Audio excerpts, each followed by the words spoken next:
Les beaux parleurs, c'est ceux qui vont récolter tous les mérites parce qu'ils savent mettre la lumière sur eux. C'est un peu comme ceux qui parlent en permanence de leur prouesse sexuelle alors que derrière on sait très bien que bon. Voici une liste non exhaustive des choses qui m'ont choquée quand je suis arrivée dans le monde du travail. L'entreprise, c'est comme une grande cour de récréation. Quand je suis arrivée dans le monde du travail, ça m'a beaucoup rappelé mes années collège. Déjà, il y a du favoritisme. Ensuite, il y a ceux qui trichent un peu, qui font semblant de travailler, mais en fait, derrière, on se rend compte que c'est beaucoup de paroles pour très peu d'actes. Et évidemment, il y a les ragots, parfois même du harcèlement. Enfin bref, ça change pas vraiment du collège. Ça me fait penser à une anecdote que j'ai vécue dans mon premier CDI où ma manager aimait énormément parler derrière les gens. Ah, ça va Nathalie? T'es hyper jolie dans ta petite robe noire. Ouais, c'était bien les vacances? Je peux pas me la voir, je la déteste. C'est vrai que les gens ne gagnent pas vraiment en maturité. Le présentéisme, par exemple, quand sur ton contrat c'est écrit que tu fais 9h, 17h30 et qu'à 17h30, personne ne compte partir.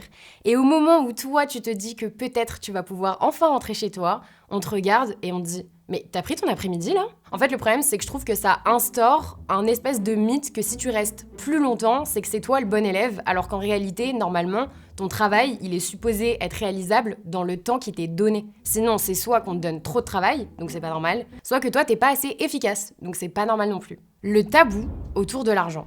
Je me rappelle d'une fois où j'ai demandé à une de mes collègues qui avait peut-être 10 ans de plus que moi « Alors toi, t'es payé combien en fait ?» Où elle m'a regardée et elle m'a fait « Ah non mais ça c'est privé, on demande pas ça ». En fait ça m'a étonnée que ce soit aussi tabou parce que moi je pensais que quand on était collègues, on était une team et qu'on était là pour s'épauler et aussi pour se refiler un peu des tips. Je me suis rendu compte que finalement être dans la même équipe c'était pas toujours être coéquipier mais parfois c'est être adversaire. Les gens qui parlent H24 de leur taf, même quand ils sont en pause.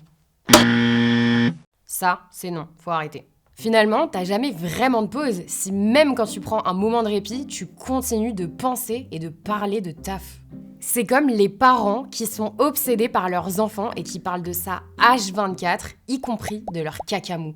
Ceux qui en disent le plus ne sont pas forcément ceux qui en font le plus. Moi, mon œuvre, ma vie. Les beaux parleurs, c'est ceux qui vont récolter tous les mérites parce qu'ils savent mettre la lumière sur eux. C'est un peu comme ceux qui parlent en permanence de leur prouesse sexuelle alors que derrière on sait très bien que bon. À côté de ça, on en a qui travaillent une tonne et qui n'ont pas forcément le temps de mettre en lumière toute leur réussite parce qu'ils sont en train de bosser en fait.